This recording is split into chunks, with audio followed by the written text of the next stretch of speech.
ಅಲ್ಲ ಚಿಕ್ಕ ಏಟ್ ಅಲ್ವಾ ಅತ್ತೆ, ಏನೂ ಆಗಲ್ಲ. ಅಷ್ಟಕ್ಕೂ ಯಾರು ಆ ಕೆಲಸ ಮಾಡಿದ್ದು? ಗೊತ್ತಿಲ್ಲ ಅಣ್ಣ. ಇನ್ನೇನಕ್ಕೆ ಆನಂದ್, ಆ ಚೈತ್ರಂಗೆ ಅಹಂಕಾರ ಜಾಸ್ತಿ ಅಲ್ವಾ? ಯಾರಿಗೋ ಮುಖಕ್ಕೆ ಹೊಡೆದಾಗ ಮಾತಾಡಿರ್ತಾಳೆ, ಅವ್ರ ತಲೆ ಕೆಟ್ಟು ಹೀಗೆ ಮಾಡಿರ್ತಾರೆ. ಅತ್ತೆ, ಏನ್ ಹಾಗೆ ಮಾತಾಡ್ತಿದ್ದೀರಾ? ಒಂದು ಹೆಣ್ಮಗುಗೆ ಆ ರೀತಿ ಆದ್ರೆ ಇಷ್ಟೊಂದು ಹಾರ್ಷಾಗಿ ಮಾತಾಡ್ತಿದ್ದೀರಲ್ಲ? ಚೈತ್ರ ಪ್ಲೇಸಲ್ಲಿ ನಮ್ಮನೆ ಹುಡುಗಿ ಇದ್ದಿದ್ರೆ ಈ ರೀತಿ ಮಾತಾಡ್ತಿದ್ರಾ? ನಮ್ಮ ಹುಡುಗಿ ಅಂತ ಜಾಗದಲ್ಲಿ ಇರಲ್ಲ ಆನಂದ್. ಯಾಕಂದ್ರೆ ನಮ್ ಸ್ಟೇಟಸ್ಗೆ ನಾವ್ ಆ ಥರ ಎಲ್ಲ ರೋಡಲ್ಲಿ ಓಡಾಡಲ್ಲ, ಊರವ್ರ ಜೊತೆಗೆಲ್ಲ ಗಲಾಟೆ ಮಾಡ್ಕೊಳಲ್ಲ, ಯಾರನ್ನ ಎಲ್ಲಿಟ್ಟಿರ್ಬೇಕೋ ಅಲ್ಲಿ ಮೊದಲೇ ಇಟ್ಟಿರ್ತೀವಿ. ಅತ್ತೆ, ಯಾರಾದರೂ ಕೆಲಸ ಮಾಡ್ತಿದ್ದಾರೆ ಅಂದ್ರೆ ಅವ್ರ ಗೌರವ ಹೆಚ್ಚಾಗುತ್ತೆ ವಿನಃ ಕಮ್ಮಿ ಆಗಲ್ಲ. ಚೈತ್ರ ಅವರು ನಮ್ಮ ಮನೆಗೆ ಟೈಮ್ ಪಾಸ್ಗೋಸ್ಕರ ಬರ್ತಾ ಇಲ್ಲ, ಜೀವನ ನಡೆಸೋದಕ್ಕೆ ಬರ್ತಿದ್ದಾರೆ.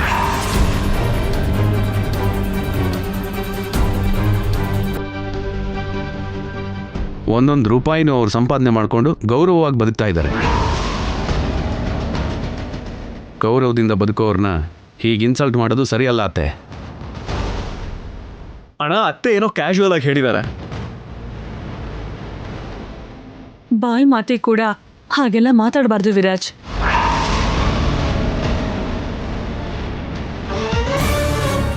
ವಿರಾಜ್, ನಿನಗೇನಾದರೂ ಪೇಯ್ನ್ ಇದ್ರೆ ಹೇಳೋ, ಸಿಟಿ ಸ್ಕ್ಯಾನ್ ಮಾಡ್ಬಿಡೋಣ. ನನಗೆ ಯಾವ ಪ್ರಾಬ್ಲಮು ಇಲ್ಲ ಅಣ್ಣ, ಆರಾಮಾಗಿದ್ದೀನಿ. ಈ ಏಟ್ಗಳನ್ನ ಕೇರ್ಲೆಸ್ ಮಾಡಬಾರ್ದು ಕಣೋ.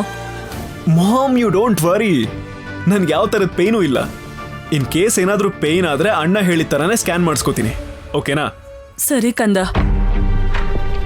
ಸರಿ, ಏನು ಹೊರಗಡೆ ಕೆಲಸ ಎಲ್ಲ ಇಟ್ಕೋಬೇಡ, ಹೋಗಿ ರೆಸ್ಟ್ ಮಾಡು. ಸರಿ ಅಣ್ಣ. ಬಾ ಕಂದ, ಯಾವಾಗ ತಿಂದಿಯೋ ಏನೋ, ಸ್ವಲ್ಪ ಊಟ ಮಾಡಿ ಟ್ಯಾಬ್ಲೆಟ್ ತಗೊಳ್ವಂತೆ. I am all right mom. ಏನೂ ಆಗಿಲ್ಲ ಅಂದ್ರೂ ಭಯ ಪಡ್ತಿದ್ಯಲ್ಲ. ಈ ವಿರಾಜ್ ಟೈಮಿಗೆ ಸರಿಯಾಗಿ ಹೋಗದೆ ಇದ್ದಿದ್ರೆ ಆ ಚೈತ್ರನ್ನ ಯಾರೋ ಕಿಡ್ನಾಪ್ ಮಾಡಿರೋರು ಈ ಮನೆಗೆ ಅಂಟ್ಕೊಂಡಿರೋ ಶನಿ ಹೊರಟೋಗಿರೋದು. ಛೇ,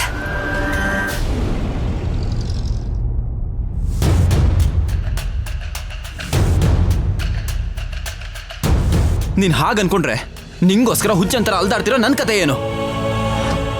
ಅಷ್ಟು ಕಷ್ಟಪಟ್ಟು ನಿನ್ನ ಪಡ್ಕೋಬೇಕು ಅಂತ ಹೇಳಿ ಇಲ್ಲಿ ಕೆಲಸ ಹುಡುಕಿರೋದು.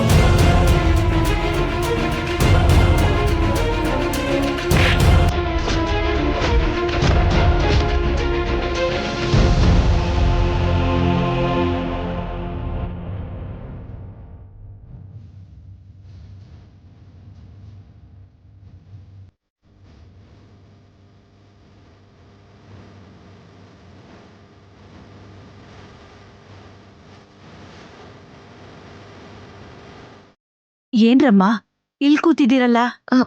ಏನು ಇಲ್ಲಮ್ಮ, ಸುಮ್ಮನೆ ಕೂತ್ವಿ ಅಷ್ಟೇ. ಓ ಅಮ್ಮ ಚೈತ್ರ, ಆಗ್ಲೇ ಅವ್ನು ಯಾರು ಅಂತ ನಾನು ಕೇಳಲಿಲ್ಲ. ಯಾರಮ್ಮ ನಿನ್ನ ಬಲವಂತವಾಗಿ ಕರ್ಕೊಂಡು ಹೋಗ್ಬೇಕು ಅನ್ಕೊಂಡಿದ್ದು?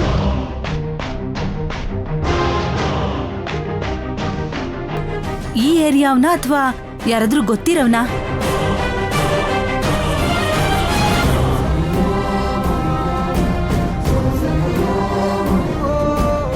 ಅಕ್ಕ, ಇದೆಲ್ಲ ಖಂಡಿತ ಅವನ್ ಕೆಲ್ಸನೇ ಅಲ್ವಾ?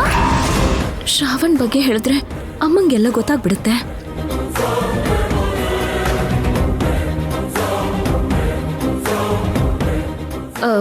ಮಹಿ, ನೀ ಇಷ್ಟ ಬಂದಾಗೆಲ್ಲ ಮಾತಾಡ್ಬೇಡ. ಅದು ಅಲ್ದೆ ಚಿಕ್ಕ ಹುಡುಗಿ, ನಿನಗೆ ಯಾಕೆ ಇದೆಲ್ಲ? ಅದ್ ಹಾಗಲ್ಲ ಅಕ್ಕ, ನಾನೇನ್ ಹೇಳಿದಂತ ಹಾಗೆ ಕೋಪ ಮಾಡ್ಕೋತಾ ಇದೀಯಾ? ಕಿರಿಚ್ದೆ ಬಾಯಿ ಮುಚ್ಕೊಂಡು ಒಳಗಡೆ ಹೋಗು. ಅದ್ ಹಾಗಲ್ಲ. ಹೋಗು ಅಂತಿದ್ದೇನಲ್ಲ, ಹೋಗು. ಚೈತ್ರ, ಯಾಕಮ್ಮ ಮಹಾಲಕ್ಷ್ಮಿನ ಹಾಗೆ ಗದರ್ಬಿಟ್ಟೆ? ಮತ್ತೆ ಇನ್ನೇನಮ್ಮ, ಬಾಯಿಗೆ ಬಂದಾಗೆಲ್ಲ ಮಾತಾಡಿದ್ರೆ ಹೇಗೆ? ಆಗಿಂದ ನಾನು ಹೇಳ್ತಾನೆ ಇದನ್ನಲ್ಲ. ಸರಿ, ಅಷ್ಟಕ್ಕೂ ಯಾರವನು? ಏನೋಮ್ಮ, ಯಾರೋ ಯಾವ ಏರಿಯಾದವನೋ ನನಗ್ ಗೊತ್ತಿಲ್ಲ. ಇದಕ್ಕೂ ಮುಂಚೆ ಒಂದ್ಸರಿ ಹೀಗೆ ಮಾಡಿದ್ದ, ಆಗ್ಲೂ ಸಹ ನಾನು ವಾರ್ನ್ ಮಾಡಿದ್ದೆ. ಅದನ್ನೇ ಅವನು ಮನ್ಸಲ್ಲಿ ಇಟ್ಕೊಂಡು ರೌಡಿಗಳನ್ನ ಕರ್ಕೊಂಡ್ ಬಂದು ಅಟ್ಯಾಕ್ ಮಾಡ್ಬಿಟ್ಟ ಅಷ್ಟೇ. ಎಂತ ದುಷ್ಟರಮ್ಮ ಅವರು. ಈ ಪ್ರಪಂಚದಲ್ಲಿ ಹೆಣ್ಮಕ್ಳು ಅಂದ್ರೆ ತಾತ್ಸಾರ ಆಗ್ಬಿಟ್ಟಿದೆ. ಅಂತ ದುಷ್ಟರನ್ನ ಹೊಡೆದು ಸಮಾಧಿ ಮಾಡೋವರೆಗೂ ಹೆಣ್ಮಕ್ಳ ಮೇಲೆ ಅತ್ಯಾಚಾರ ದೌರ್ಜನ್ಯ ನಿಲ್ಲಲ್ಲ ಅನ್ಸತ್ತೆ. ಗಂಡಸರಲ್ಲಿ ಒಳ್ಳೆಯವ್ರು ತುಂಬಾ ಕಡಿಮೆ, ಎಲ್ಲ ಮೃಗಗಳಾಗ್ಬಿಟ್ಟಿದ್ದಾರೆ. ಎಲ್ರೂ ಹಾಗಲ್ಲ ಬಿಡಿಮ್ಮ, ಸ್ವಲ್ಪ ಜನ ಹಾಗಾಗ್ಬಿಟ್ಟಿದ್ದಾರೆ.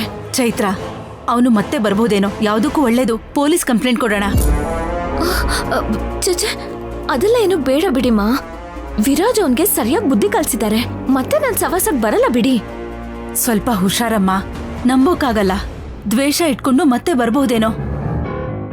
ನೀನ್ ಇನ್ಮೇಲೆ ಒಬ್ಳೇ ಎಲ್ಲಿಗೂ ಹೋಗ್ಬೇಡ, ಯಾರನ್ನಾದ್ರೂ ಜೊತೆಲಿ ಕರ್ಕೊಂಡು ಹೋಗಮ್ಮ. ಆಯ್ತಮ್ಮ. ಸರಿ ಬಿಡು. ಪಾಪ ಮಹಾಲಕ್ಷ್ಮಿ ಮೇಲ್ ಗದರ್ದೆ ಅಲ್ಲ, ಕೋಪ ಮಾಡ್ಕೊಂಡಿರ್ತಾಳೆ. ನೀನ್ ಹೋಗಿ ಸಮಾಧಾನ ಮಾಡು, ಇಲ್ಲಾಂದ್ರೆ ಅವಳು ಊಟ ಕೂಡ ಮಾಡೋದಿಲ್ಲ. ಸರಿ ಅಮ್ಮ.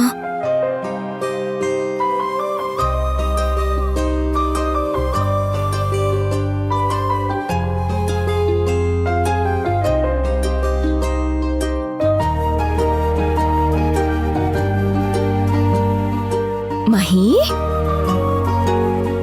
ಮಹಿ, ಅಷ್ಟೇನಾ? ಮಾತಾಡಲ್ವಾ? ಅಲ್ಲ ಅಕ್ಕ, ನೀನ್ ಕಿರ್ಚಿದಕ್ ನಾನೇನ್ ಬೇಜಾರ್ ಮಾಡ್ಕೊಂಡಿಲ್ಲ. ಮತ್ತಿನ್ನೇನೆ? ಆ ಸೀತಾರತ್ನ ಅವ್ರ ಮುಂದೆ ಯಾಕೆ ಹಾಗೆ ಹೇಳ್ದೆ? ಅಯ್ಯೋ, ಗಡುಬಿಡಿಲಿ ಚೈತ್ರ ಅವ್ರಿಗೆ ಪ್ರಸಾದನೇ ಕೊಡ್ಲಿಲ್ಲ. ಅಲ್ಲ ಕಣೆ, ನೀನ್ ಆ ಶ್ರವಣ್ ಬಗ್ಗೆ ಸೀತಾರತ್ನ ಅವ್ರ ಮುಂದೆ ಮಾತಾಡೋದು ನನಗಿಷ್ಟ ಆಗಿಲ್ಲ, ಅದಕ್ಕೆ ಹಾಗಂದೆ. ಅಷ್ಟಕ್ಕೂ ಶ್ರವಣ್ ಬಗ್ಗೆ ಸೀತಾರತ್ನ ಅವ್ರ ಮುಂದೆ ಮಾತಾಡಿದ್ರೆ ಏನಾಗತ್ತೆ? ಅವ್ರಿಗೇನಾದ್ರೂ ಶ್ರವಣ್ ಗೊತ್ತಿದಾನಾ?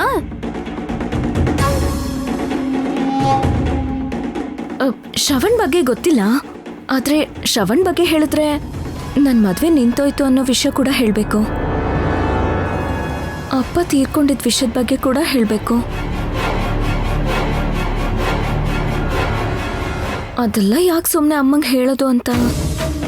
ಅಂದ್ರೆ ಅವ್ರಿಗೆ ಹೇಳ್ಬೇಕಾಗ್ ಬರತ್ತೆ ಅಂತ ನನಗ್ ಬೈದ್ಯಾ? ಏನಕ್ಕ ನಿನ್ ಪಾರ್ಶಿಯಾಲಿಟಿ? ನಿನಗ್ ಸ್ವಂತ ತಂಗಿಗಿಂತ ಬೇರೆಯವರೇ ಹೆಚ್ಚಾಗ್ಬಿಟ್ರಾ? ಪ್ಲೀಸ್ ಮಹಿ, ಹಾಗೆಲ್ಲ ಅನ್ಕೋಬೇಡ್ವೆ. ಅಮ್ಮ ಚೈತ್ರ, ಪ್ರಸಾದ ಕೊಡೋದ್ ಮರ್ತ್ಬಿಟ್ಟೆ, ತಗೊಳ್ಳಿ.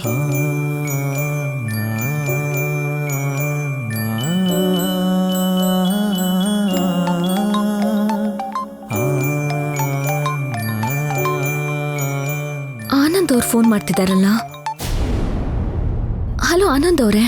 ಚೈತ್ರ ಅವರೇ, ಈಸ್ ಎವ್ರಿಥಿಂಗ್ ಫೈನ್?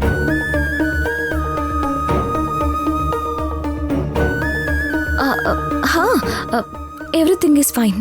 ವಿರಾಜ್ ಹೇಳ್ದ ನಿಮ್ಮೇಲೆ ಯಾರು ಅಟ್ಯಾಕ್ ಮಾಡಿದ್ರಂತೆ?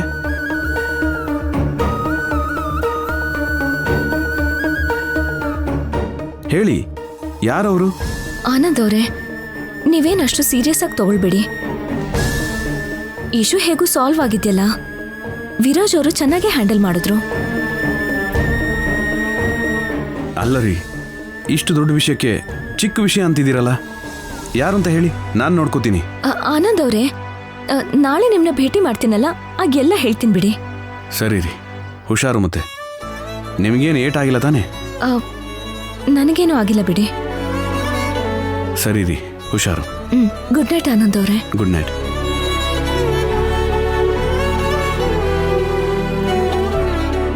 ಆನಂದ್ ಅವ್ರಿಗೆ ಹೇಳ್ಬೋದಿತ್ತಲ್ವಾ ಅಕ್ಕ? ಅವರು ಎಂಗೇಜ್ಮೆಂಟ್ ಓಡಾಡ್ತಲ್ಲಿದ್ದಾರೆ, ಅವ್ರಿಗೆ ಯಾಕೆ ಸುಮ್ಮನೆ ತೊಂದ್ರೆ? ಹೌದಮ್ಮ, ಕರೆಕ್ಟಾಗಿ ಯೋಚನೆ ಮಾಡಿದೀಯಾ. ಸರಿ ಸರಿ, ಲೇಟ್ ಆಗ್ತಿದೆ, ಬನ್ನಿ ಊಟ ಮಾಡಿವ್ರಂತೆ. ಸರಿ ಅಮ್ಮ, ಬಾರೆ.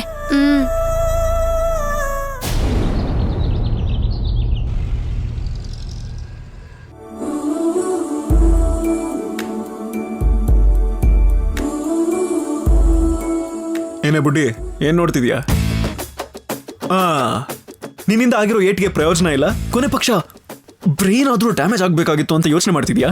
ಪಾಪ, ನಿಮಗೆ ಏಟ್ ಬಿದ್ದಿದ್ಯಲ್ಲ, ಹೇಗಿದ್ದೀರಾ ಅಂತ ಕೇಳೋದಕ್ಕಂತ ಬಂದೆ. ಮತ್ತೆ ನೀನ್ ನೋಡೋ ನೋಟ ನೋಡಿದ್ರೆ ಹಾಗನ್ನಿಸ್ತಾ ಇಲ್ವಲ್ಲ? ಅದು ನನ್ ತಪ್ಪಲ್ಲ, ನಿಮ್ ತಪ್ಪು. ಓ, ಆದ್ರೂ ನನ್ನ ಕರ್ತವ್ಯದ ಪ್ರಕಾರ ನಾನು ಕೇಳ್ಬೇಕು, ಕೇಳ್ತಿದ್ದೀನಿ. ಹೇಗಿದ್ದೀರಾ? ನೋವು ಕಡಿಮೆ ಆಯ್ತಾ?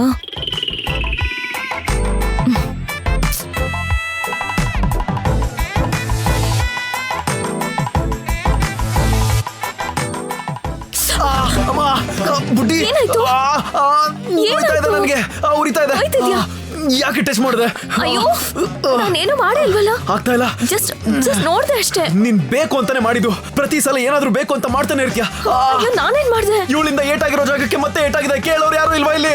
ಅಯ್ಯೋ, ಈಗ ಏನಾಯ್ತು ಅಂತ ಹೇಳ್ತೀರಾ? ನನ್ ಕಂಡ್ರೆ ಅಷ್ಟೊಂದು ದ್ವೇಷ ಯಾಕೆ ನಿನಗೆ? ನನಗೆ ದ್ವೇಷ.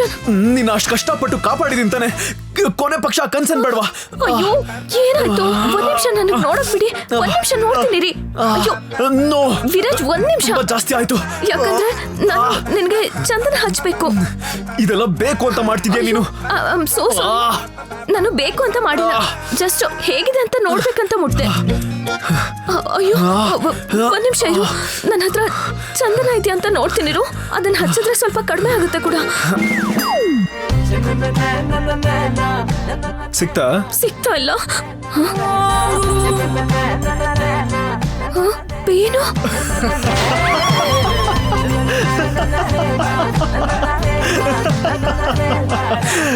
ನಿನ್ನ ಈಸಿಯಾಗಿ ಫೋಲ್ ಮಾಡ್ಬೋದು. ಪೇಯ್ನೂ ಇಲ್ಲ, ಏನೂ ಇಲ್ಲ, ರಾತ್ರಿನೇ ಹಾರೋಯ್ತು. ನಿನ್ನೋ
ಇಷ್ಟೆಲ್ಲ ನಡೆದಿದೆ, ಇದು ಚಿಕ್ಕ ವಿಷಯ ಅಂತಿದ್ದೀರಲ್ಲ, ಯಾರು ಅಂತ ಹೇಳಿ, ನಾನು ನೋಡ್ಕೋತೀನಿ.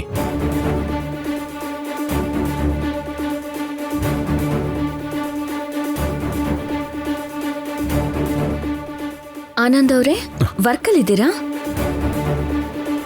ಅಷ್ಟಕ್ಕೂ ಏನಾಯ್ತ್ರಿ? ಯಾರು ನಿಮ್ಮ ಮೇಲೆ ಅಟ್ಯಾಕ್ ಮಾಡಿದ್ದು? ಅದು ಬೇರೆ ಯಾರೂ ಅಲ್ಲ, ನಿಮ್ಮ ಆಫೀಸ್ ಎಂಪ್ಲಾಯ್ ಶ್ರವಣ್.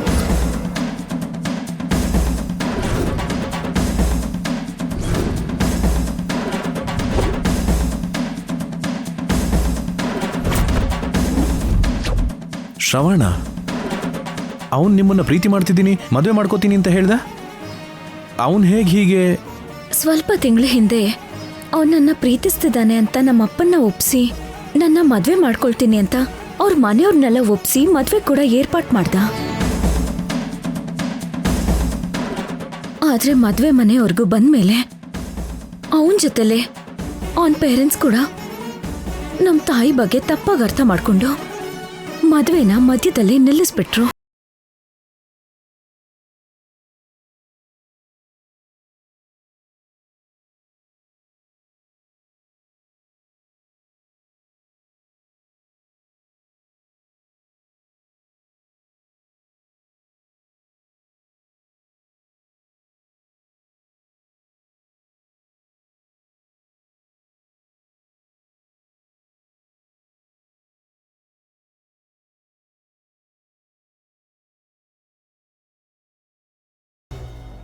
ನಮ್ಮ ತಂದೆಯವರು ತೀರ್ಕೊಂಡ್ಬಿಟ್ರು.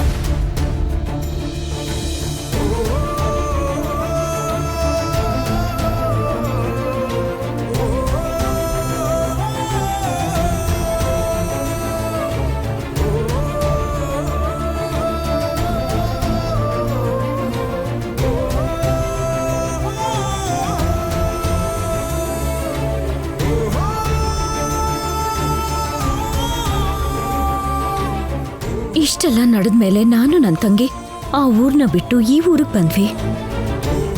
ಈಗ ನನ್ನ ನಿಮ್ಮ ಆಫೀಸಲ್ಲಿ ನೋಡಿದ್ಮೇಲೆ ನನ್ನ ಮನೆ ಹುಡ್ಕೊಂಡು ಬಂದು ನನ್ನ ಮದ್ವೆ ಮಾಡ್ಕೊಳ್ತೀನಿ ಅಂತ ಹೇಳ್ದ. ಆದ್ರೆ ನಾನು ಆಗಲ್ಲ ಅಂತಂದೆ. ಆದ್ರೆ ಅವನು ನನ್ನ ಬಲವಂತವಾಗಾದ್ರೂ ಒಪ್ಸಿ ಮದ್ವೆ ಮಾಡ್ಕೋಬೇಕು ಅಂತ ನನ್ನ ಎಳ್ಕೊಂಡು ಹೋಗಿ ಮದ್ವೆ ಮಾಡ್ಕೊಳ್ಬೇಕು ಅನ್ಕೊಂಡ. ಆದ್ರೆ ಸರಿಯಾದ ಸಮಯಕ್ಕೆ ವಿರಾಜ್ ಬಂದು ನನ್ನ ಕಾಪಾಡಿದ್ರು.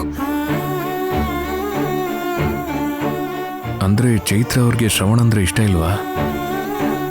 ನಾನು ಅನಾವಶ್ಯಕವಾಗಿ ಶ್ರವಣ್ ಮಾತು ಕೇಳ್ಕೊಂಡು ಇವರಿಬ್ರು ಲವರ್ಸ್ ಅಂತ ಅನ್ಕೊಂಡ್ಬಿಟ್ಟೆ. ಆಕ್ಚುಲಿ ನಾನು ಇದೆಲ್ಲ ನಿಮಗೆ ಮೊದಲೇ ಹೇಳಬೇಕಿತ್ತು. ಆದ್ರೆ ನಾನು ನಿಮ್ಮ ಹತ್ರ ಇವನ್ನೆಲ್ಲ ಮುಚ್ಚಿಟ್ಬಿಟ್ಟೆ. ಅಯ್ಯೋ ಪರವಾಗಿಲ್ಲ ರೀ. ಯಾಕಂದ್ರೆ ನನ್ನ ಜೀವನದಲ್ಲಿ ನನಗಿರೋ ಒಬ್ಬ ಬೆಸ್ಟ್ ಫ್ರೆಂಡ್ ಅಂತಂದ್ರೆ ಅದು ನೀವೇ ಆನಂದ್ ಅವ್ರೆ. ನಮ್ಮಪ್ಪ, ನಮ್ಮಮ್ಮ, ನನ್ನ ತಂಗಿ ನಂತರ ನನ್ನ ಹೃದಯಕ್ಕೆ ಹತ್ರವಾದವರು ನೀವೇ. ಲೈಫ್ ಲಾಂಗ್ ನನಗೆ ಯಾವಾಗ್ಲೂ ಒಂದು ಒಳ್ಳೆ ಫ್ರೆಂಡ್ ಅಂತಂದ್ರೆ ನಿಮ್ಮನ್ನೇ ನೆನ್ಸ್ಕೋತೀನಿ. ನಿಜವಾದ ಫ್ರೆಂಡ್ಸ್ ಅಂತಂದ್ರೆ ನಾವು ಅವ್ರ ಜೊತೆ ಎಲ್ಲ ಶೇರ್ ಮಾಡ್ಕೋತೀವಿ. ಆದ್ರೆ ನಾನು ನಿಮ್ಮ ಹತ್ರ ಕೆಲವು ವಿಷಯಗಳನ್ನ ಮುಚ್ಚಿಟ್ಟೆ. ಒಂದೊಳ್ಳೆ ಸ್ನೇಹಿತನಾಗಿ ನನ್ನ ಕ್ಷಮಿಸ್ಬಿಡಿ. ಚೈತ್ರ ಅವರೇ, ನೀವೇ ಹೇಳ್ತಿದ್ದೀರಲ್ಲ ಫ್ರೆಂಡ್ಸ್ ಅಂತ. ಮತ್ತೆ ಫ್ರೆಂಡ್ಸ್ ಮಧ್ಯದಲ್ಲಿ ಕ್ಷಮೆ ಎಲ್ಲ ಇರಬಾರ್ದು, ಓನ್ಲಿ ಅಂಡರ್ಸ್ಟ್ಯಾಂಡಿಂಗ್ ಇರಬೇಕು. ನಿಮ್ಮನ್ನು ನಾನು ಅರ್ಥ ಮಾಡ್ಕೊಂಡಿದ್ದೀನಿ. ಇನ್ನು ಮುಂದೆ ನಿಮಗೆ ಒಬ್ಬ ಟ್ರೂ ಫ್ರೆಂಡ್ ಆಗಿರ್ತೀನಿ. ತುಂಬಾ ಥ್ಯಾಂಕ್ಸ್ ಆನಂದ್ ಅವರೇ, ನನ್ನ ಫ್ರೆಂಡ್ಶಿಪ್ನ ಆಕ್ಸೆಪ್ಟ್ ಮಾಡಿದ್ದಕ್ಕೆ. ನಿಮ್ಮಂತ ಒಳ್ಳೆ ಫ್ರೆಂಡ್ನ ನನಗ ದೇವ್ರು ಕೊಟ್ಟಿದ್ದಕ್ಕೆ ನಾನು ನಿಜವಾಗ್ಲೂ ಅದೃಷ್ಟ ಮಾಡಿದ್ದೀನಿ. ಸರಿ, ಹಾಗಿದ್ರೆ ಅಜ್ಜಿಯವರು ನನಗೋಸ್ಕರ ಕಾಯ್ತಿರ್ತಾರೆ. ಓಕೆ ರೀ, ನೀವಿನ್ನು ಶ್ರವಣ್ ಬಗ್ಗೆ ಜಾಸ್ತಿ ಟೆನ್ಷನ್ ಮಾಡ್ಕೋಬೇಡಿ. ಅವನ ವಿಷಯನ ನಾನು ನೋಡ್ಕೋತೀನಿ. ತುಂಬಾ ಥ್ಯಾಂಕ್ಸ್. ಚೈತ್ರ ಅವರೇ, ಫ್ರೆಂಡ್ಶಿಪ್ಪಲ್ಲಿ ಸಾರಿ ಥ್ಯಾಂಕ್ಸ್ ಇರಲ್ಲ. ಆಯ್ತು ಆನಂದ್ ಅವರೇ.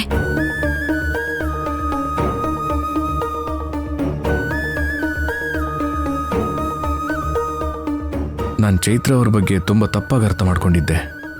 ಇವತ್ತಿಂದ ಆ ಥರ ತಪ್ಪು ಆಗದೆ ಇರೋ ಥರ ನಾನು ಅವಳಿಗೆ ಒಬ್ಬ ವೆಲ್ವಿಷರ್ ಆಗಿ ಅವಳಿಗೆ ಯಾವುದೇ ಕಷ್ಟ ಬರದೇ ಇರೋ ಥರ ನೋಡ್ಕೋತೀನಿ. ಅವಳ ಅಜ್ಜಿ ಇವಳು ಬಬಲ್ ಗಮ್ ಅಲ್ಲ, ಬಬಲ್ ಗಮ್ಗಿಂತ ಸ್ಟ್ರಾಂಗ್ ಗಮ್ ಅನ್ಸುತ್ತೆ. ತುಂಬಾ ಜನದಿಂದ ಹೇಗೋ ಎಸ್ಕೇಪ್ ಆಗ್ಬಿಟ್ಟೆ, ಆದ್ರೆ ಇವಳಿಂದ ಮಾತ್ರ ಯಾಕೋ ಎಸ್ಕೇಪ್ ಆಗಕ್ಕಾಗ್ತಿಲ್ವೇ? ಏನಾದ್ರೂ ಮಾಡಿ ಇವಳಿಂದ ಮುಕ್ತಿ ಪಡಿಬೇಕಲ್ಲ ಇವತ್ತು. ಏನ್ ಮಾಡ್ಲಿ?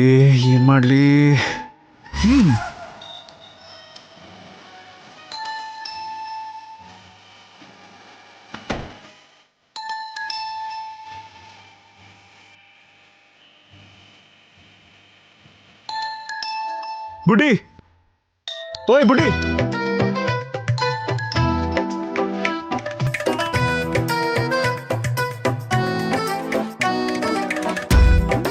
ಲೇ ಕುಳ್ಳಿ ನಿನ್ನೆ. ಹೇ ನಿಂತ್ಕೊಳ್ಳೆ ಕುಳ್ಳಿ, ಕರಿತಿಲ್ವಾ?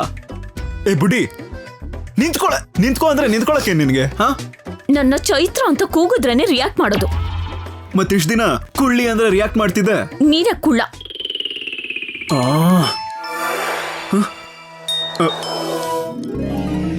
ಚೈತ್ರ ಅವ್ರೆ, ನನ್ಗೊಂದು ಚಿಕ್ಕ ಹೆಲ್ಪ್ ಮಾಡ್ತೀರಾ? ಹಾ, ನಿನಗ the great rock star Viraj ಅವ್ರಿಗೆ ಆಫ್ಟರ್ ಆಲ್ ಈ ಚೈತ್ರ ಹೆಲ್ಪ್ ಮಾಡ್ಬೇಕಾ? ಇಲ್ಲಿ ನೋಡು, ಹಿಂಗೆ ಓವರ್ ಆಕ್ಟಿಂಗ್ ಮಾಡ್ತಿದ್ರೆ ನನ್ಗೆ ಮತ್ತೆ ಕೋಪ ಬರುತ್ತೆ, ಏನಾದ್ರೂ ಬೈದ್ಬಿಡ್ತೀನಿ ಅಷ್ಟೇ. ಹಾಗಿದ್ರೆ ಬೇರೆಯವ್ರನ್ನ ನೋಡ್ಕೋ, ನಾನ್ ನಿನಗೆ ಹೆಲ್ಪ್ ಮಾಡಲ್ಲ. ಚೈತ್ರ, ನನಗಿದೊಂದು ಚಿಕ್ಕ ಹೆಲ್ಪ್ ಮಾಡು. ಈ ಕಾಲ್ನ ಪಿಕ್ ಮಾಡಿ, ಈ ನಂಬರ್ ನಂದು ಹೊಸದಾಗಿ ತಗೊಂಡಿದ್ದೀನಿ, ಮತ್ತೆ ಇದಕ್ಕೆ ಕಾಲ್ ಮಾಡಬೇಡಿ ಅಂತ ಹೇಳ್ಬೋದಾ ಪ್ಲೀಸ್? ಆ ಕಡೆ ಇರೋರು ಯಾರು? ಇದೊಂದು ದೊಡ್ಡ ಹೆಡ್ಏಕ್. ಹೆಡ್ಏಕ್ ಬರೆಸ್ಕೊಳಕ್ ಮುಂಚೆ ಯೋಚನೆ ಮಾಡಲ್ವಾ? ಹಲೋ, ಹೇಳ್ದಷ್ಟು ಮಾಡು, ಓವರ್ ಆಗೆಲ್ಲ ಆಡ್ಬೇಡ. ಹಾಗಿದ್ರೆ ನಾನು ಹೆಲ್ಪ್ ಮಾಡಲ್ಲ. ಸರಿ ಹೋಗು. ಮೊನ್ನೆ ನಾನು ಇದೇ ತರ ಯೋಚನೆ ಮಾಡಿ ನಿನ್ನ ರೌಡಿಗಳಿಂದ ಕಾಪಾಡದೆ ಇದ್ದಿದ್ರೆ ಚೆನ್ನಾಗಿರೋದು ಅಲ್ವಾ? ಅವಾಗ ನನ್ನ ತಲೆಗೂ ಏಟ್ ಬೀಳ್ತಾ ಇರ್ಲಿಲ್ಲ. ತಪ್ಪು ನಂದೇ ತಪ್ಪು. ಸರಿ ಸರಿ ಅಳ್ಬೇಡ, ಮಾತಾಡ್ತೀನಿ ಕೊಡು. ಡೌಟೇ ಬರಬಾರ್ದು, ಹಂಗೆ ಮಾತಾಡು ಪ್ಲೀಸ್. ಇನ್ಯಾವತ್ತು ಇವಳು ನನಗೆ ಕಾಲೇ ಮಾಡಬಾರ್ದು. ಹಲೋ ವಿರಾಜ, ವಿರಾಜ್ ಯಾರು? ನಾನು ಹೊಸದಾಗಿ ಸಿಮ್ ತಗೊಂಡಿರೋದು. ಆ ವೇಸ್ಟ್ ಫೆಲೋ ಯಾರೋ ನನಗ್ ಗೊತ್ತಿಲ್ಲ. ಪ್ಲೀಸ್ ಇನ್ಮೇಲೆ ನೀವು ಕಾಲ್ ಮಾಡಿ ನನಗೆ ಡಿಸ್ಟರ್ಬ್ ಮಾಡಬೇಡಿ. ಅಯ್ಯೋ ಹೇಳಿದ್ನಲ್ಲ ನಾನು, ಆ ಕಪಿ ಮುಷ್ಟಿ ಯಾರು ಅಂತ ನನಗೆ ಗೊತ್ತಿಲ್ಲ.